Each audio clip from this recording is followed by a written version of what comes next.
এই আপেল নেই আপেল, উধাও, ভ্যানিশ, ভোজবাজির মতো উবে গেল। ভোজবাজি কি জিনিস জানেন তো? পুরাকালে ধারানগরীতে ভোজ নামে একজন পরাক্রমশালী রাজা ছিলেন। তিনি অনেক বিদ্যা জানতেন, তার মধ্যে আরো একটি বিশেষ বিদ্যা ছিল তার জাদুবিদ্যা। তিনি তিরস্করণী বিদ্যা পর্যন্ত জানতেন। তিরস্করণী মানে হচ্ছে অদৃশ্য হওয়ার বিদ্যা। ওই জন্য আজও আমরা হঠাৎ আমাদের চোখের সামনে কোনো কিছু হারিয়ে গেলে বলি ভোজবাজির মতো উবে গেল।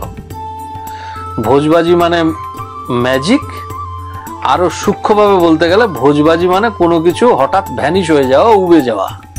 তো ওই ভোজ রাজার বিদ্যা, এই কারণে এটিকে ভোজবাজি বলা হয়।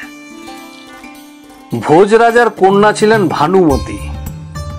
তিনিও তার পিতার মতো অনেক বড় জাদুকরণী ছিলেন, অনেক বড় ম্যাজিশিয়ান হয়েছিলেন।